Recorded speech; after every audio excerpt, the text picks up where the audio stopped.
With 7 first-team players due to be out of contract, 4 loanees set to return to their parent clubs, and the manager currently on gardening leave, another summer of change awaits Queen's Park Rangers. Which means the time has come once again to review our 2024-25 first-team squad and discuss who we think the club should keep, sell, release, or loan out in the summer transfer window. Just like last year, this squad review will be split into 2 parts, with the first segment assessing our goalkeepers and defenders, and the second analysing our midfielders and strikers. For each player, I'll not only be giving my own verdict, but also comparing to the view of over 1,000 QPR fans who had their say via polls on Twitter. I'd love to hear what you think too, so let me know in the comments, especially if you disagree, and don't forget to hit like and subscribe if you enjoy part 1 of this QPR squad review. Kicking off with QPR's number 1, we have Paul Nardi, the first of 9 arrivals last summer, and for me, arguably one of the biggest successes of that transfer window. Nardi featured in all but 1 championship fixture this season, keeping 9 clean sheets and conceding 58 goals. The thing I think is interesting is I'd say that most QPR fans, including myself, would feel he's been a significant upgrade on his predecessor,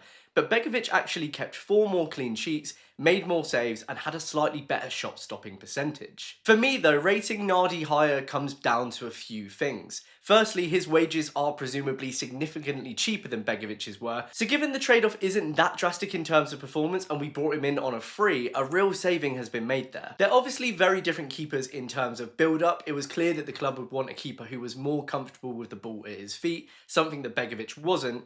And although it's been scary to watch at times, it's something I think Nardi is actually really good at. He also remarkably made no errors leading to goals compared to Begovic's 2, which given I think this type of build-up invites pressure is particularly impressive. Something else I think that goes in Nardi's favour is that Begovic had a considerably more settled backline in the season before, particularly in the second half of that season, and one that featured a fit Jake Clark-Salter and Steve Cook for a long period of time. Whereas Nardi has had to deal with countless numbers of defensive combinations, with every single defender bar from Edwards and Ashbee spending a period of time out injured in 24-25. By far, Nardi's best quality for me is his shot stopping in the box, particularly from close range, something that doesn't necessarily show up in the stats but really kept us in the points in a lot of matches. There's definitely still room for improvement. I'd say the general consensus being that he doesn't come out for crosses enough. If he can be a bit more commanding of his box next season, I think that would really take him up a level. For me though, it's good to know that we have a solid, reliable championship keeper that has settled in quickly despite having never played in England before,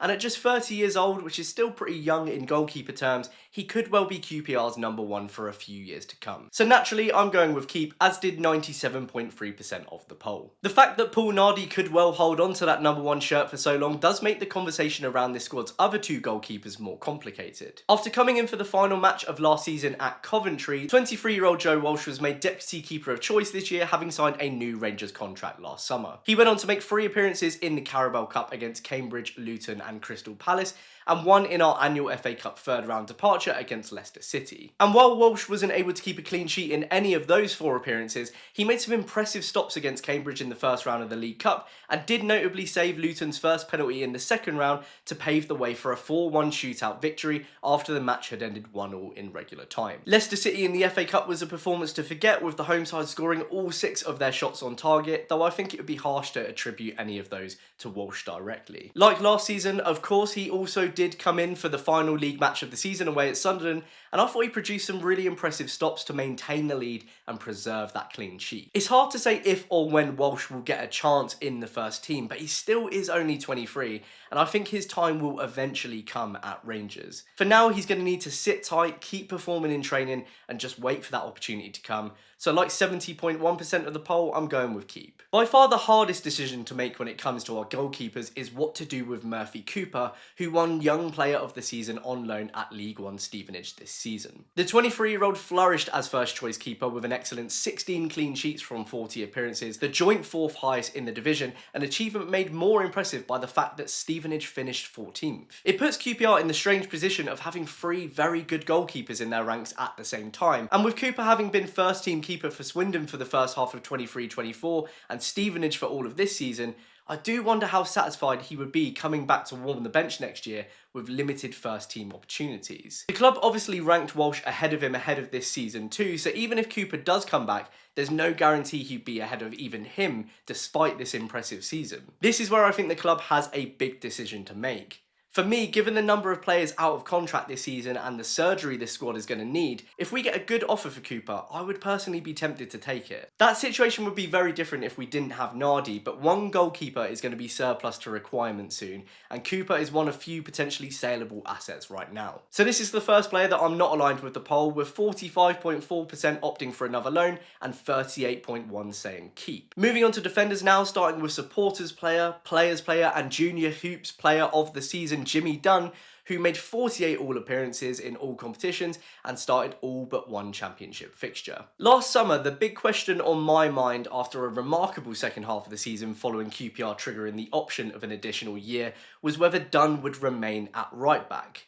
Was that a temporary fix to plug that gap, or was this now his permanent position? Well, he not only remained in that position despite Rangers signing 2 right-backs in the summer window, but he became an even more integral player in the way this team operates at both ends of the pitch. And with a career high of 5 goals and 3 assists, he provided the 3rd highest goal contributions in this squad from right back. His impressive performances in the first half of the season, paired with the 3rd best aerial win rate in the league, attracted not only the genuine interest of Sheffield United in the January window, leading to his only championship absence of the season against Millwall as the 2 clubs looked to thrash out a last-minute deal, but it also earned him his first ever senior debut for the Republic of Ireland back in March. That has meant that Dunn's continued growth has come, unfortunately, as a bit of a double-edged sword.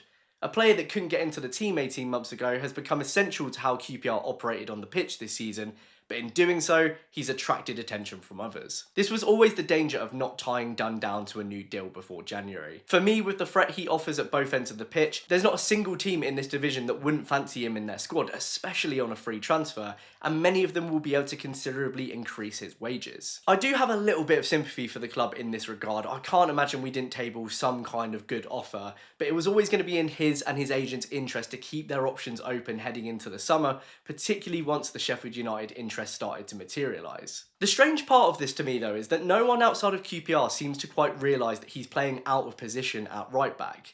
Most Sheffield United fans assumed he was still a centre back. That's where he was placed whenever he made it into the Championship Team of the Week, and even the Republic of Ireland brought him on there for his debut. He did actually do a stellar job at centre back when needed to, when both Steve Cook and Liam Morrison were injured, but any club looking to use him there on a permanent basis would be significantly underutilising him if he's not going to be playing at right back. Unsurprisingly, the potential of a Premier League club in waiting coming back in for him, though whether that club will end up being promoted is far more in question now than it was back in January, has presumably turned his head, and that's evident from the fact that we haven't been able to pin him down to a new contract since the window shut. He's keeping his options open, which given his age and performances, you can't really blame him for. If I'm being completely honest, I think he was great in that first half of the season. I thought his performances dropped off a little bit in the second after the Sheffield United link, and I still think the defensive side of his game, particularly when someone runs it in with the ball at their feet, is his weakest. To that point, if we can pick up a solid natural championship right back, then I don't think he's impossible to replace from a defensive perspective. It's really more about replacing the offensive threat that he poses. The trouble is, right back has been a problem position for Rangers to fill for years now. We got it wrong twice last summer alone, and an experienced fullback at this level, unless the free market presents someone on a plate, will be costly. In a nutshell, for me, this version of Dunn is unlikely to be fully utilised at other clubs. No other team will have him down as a guaranteed starter in every match. We play to his strength, he plays to ours, and it just works. But if he's ready for a new challenge and he thinks his future lies elsewhere, I don't think we should break the bank to convince him to stay. We need players that are invested in the club going forwards, and if he wants to take his chances elsewhere, then I wish him all the best. 86.3% of the poll of course said extend, which I agree with if the deal is right and he wants it, but if not, onwards and upwards. On to Captain Cook now, who is coming to the end of his 2-year contract this summer, and according to West London Sport, is on track for a year's extension. Cook, I thought, started the season very well despite our overall poor start, and he continued to be that rock at the back that he was in 23-24, particularly once Morrison came in as his centre-back partner against Stoke at home, with 4 clean sheets in a row following in the next 4 matches. The real downer for him, of course, was the plantar fasciitis injury that he suffered against Preston at the end of December, which caused him to miss a total of 15 league games and end the season on the sidelines. Although he came back for 9 games between early February and mid-March, for me, he just didn't look the same player, and you could see that he was still clearly struggling with that injury. Rangers lost 6 of those 9 fixtures, which, while I'm not solely pinning on Cook, I think the fact he couldn't be his commanding self did play a part in that poor run of form. The hope, obviously, is that he can recover well this summer and get get back to his old self. After all, 7 of QPR's 10 clean sheets this season came with him in the side, which speaks for itself. But at 34 years old, there is a question of maybe this injury being the turning point at the end of his career.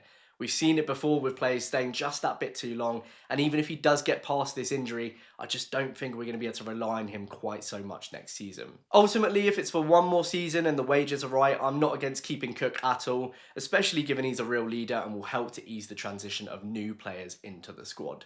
And 76.9% of the poll agreed. Morgan Fox is an unusual player. The majority of his minutes this season have come from the bench to close out games, and in this capacity, he can often be a reasonable player. Even when he came in for a run of starts between Christmas and early February, save for the Boxing Day horror show at Swansea, he put in some pretty decent shifts next to Dunn while both Cook and Morrison were out. The problem is, every time I start to think he can put a shift in and play a part in this squad, he makes a mistake, he gets burned for pace, or he just generally gets exposed. He has always put the effort in, I can't fault that, but coming to the end of his contract at 31, I think this is probably a position you'd want to be looking to upgrade on in the summer if possible, and a whopping 81.2% of you agreed. Up next we have 22-year-old centre-back Liam Morrison, who I have to say has been one of the real highlights of this season for me. Coming in for his first senior start against Cambridge away in the League Cup, Morrison would go on to make 21 appearances in all competitions, and remarkably, Rangers lost just twice in the 16 matches he started this season. In fact, him coming into the side for his first league start against Stoke coincided with QPR finally starting to turn their season around,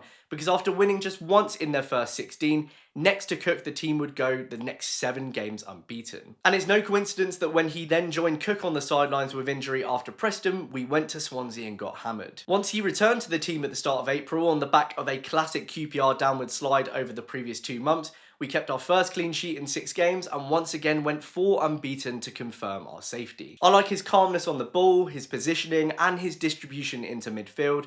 And simply put, we pick up more points when he's in the side, so he's got to be one of the first names on the team sheet for me next season. The only real downside was his time out through injury, but hopefully with a full summer ahead of him, he can keep those issues behind him. Strong keep for me and a strong keep for the poll at 96.8%. Now just imagine how good a fully fit Jake Clark-Salter would be next to Morrison. Unfortunately, after managing to stay relatively injury-free for most of last season, 24-25 was much more like Jake Clark-Salter's first, with just 14 appearances in all competitions, which feels very typical after the club confirmed back in September that they had tied him down to a long-term deal. After starting the first 4 matches of the season, he was soon out of the squad with calf problems, and following a handful of minutes around Christmas, his last appearance was a full 90 against Leicester in the FA Cup, before sustaining the hip injury that would require surgery and keep him out for the rest of the season. QPR's final injury update of the season on the 8th of April revealed that both Jake Clark-Salter and Harvey Vale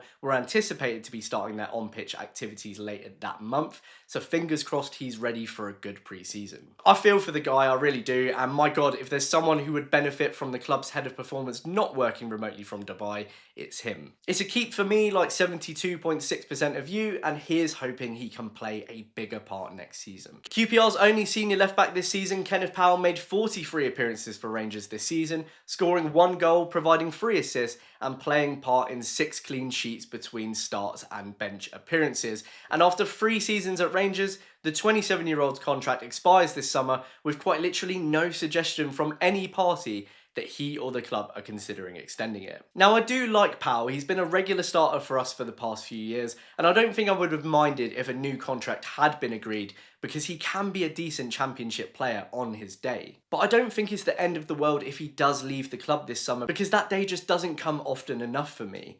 Defensively, he's beaten far too easily, and I think a lot of opposition teams target us down that side this season. His best attributes for me have always been going forwards, playing triangles down the left wing, but without Chair in front of him for large portions of this season, I just don't think we've been able to utilise those aspects of his game enough in this campaign. His dwindling minutes at the end of the season and complete absence from the squad against Sunderland speak volumes really, so if there's no interest from either party, it's Release for me. This was one of the more divided polls, but Release ultimately took the lead with 54.1% of votes. Moving on to our loan players now, starting with the absolute gem that is QPR's Young Player of the Year, Ronnie Edwards. Parachuted in on loan from Southampton on New Year's Day to fill our Steve Cook and Liam Morrison shaped gaps, Edwards made his debut 5 days later in midfield for the final 29 minutes of our third win of the season against Luton. And he would go on to start the remaining 21 matches available to him in all competitions, keeping 4 clean sheets and scoring goals against both Derby County and Oxford United.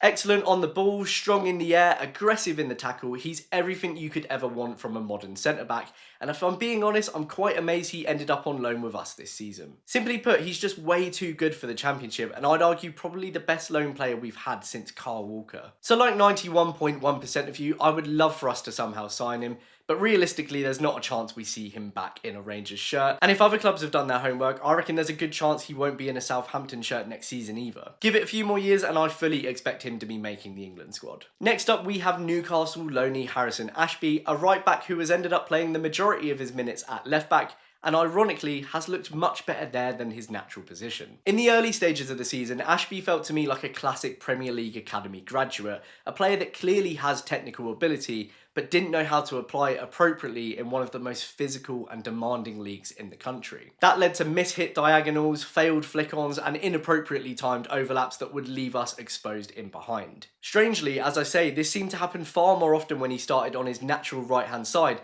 than it did over on the left in place of an injured Kenneth Pal. We actually got away with these mistakes in a lot of games that he started in, particularly around Christmas, but against Leicester City in the FA Cup in January, they all came at once, Ashbee at fault for a good 3 or 4 goals, for which he was subsequently exiled from the starting 11 by Cifuentes for a period of 3 months. Except for a few minutes off the bench here and there, it looked like Ashbee's QPR foray was all but over. That was until he came back in for a start for an injured Kenneth Pal once again against Bristol City, and went on to start the remaining 5 matches of the season, 3 times at left back and twice at right wing. And dare I say it, he's not actually looked too bad at all. Now you can read into this however you want. Did he come in to replace Powell, who was presumably cast aside because he's not signing a new deal? Did we have to play him a certain amount of times to avoid having to pay Newcastle extra and was scrambling to hit that quota at the end of the season? Or is he putting himself in the window ahead of what I believe is the expiration of his Newcastle contract? I don't know what the answer is, but I have to say I thought he looked a lot more level-headed, and his pace down the wing and assist at Sunderland playing out on that right wing made me wonder if he'd been doubly misused. It puts me in a position where, and I can't believe I'm saying this, that if we could pick him up on a free, I actually don't think I'd mind it. He's only 23, there is some potential there,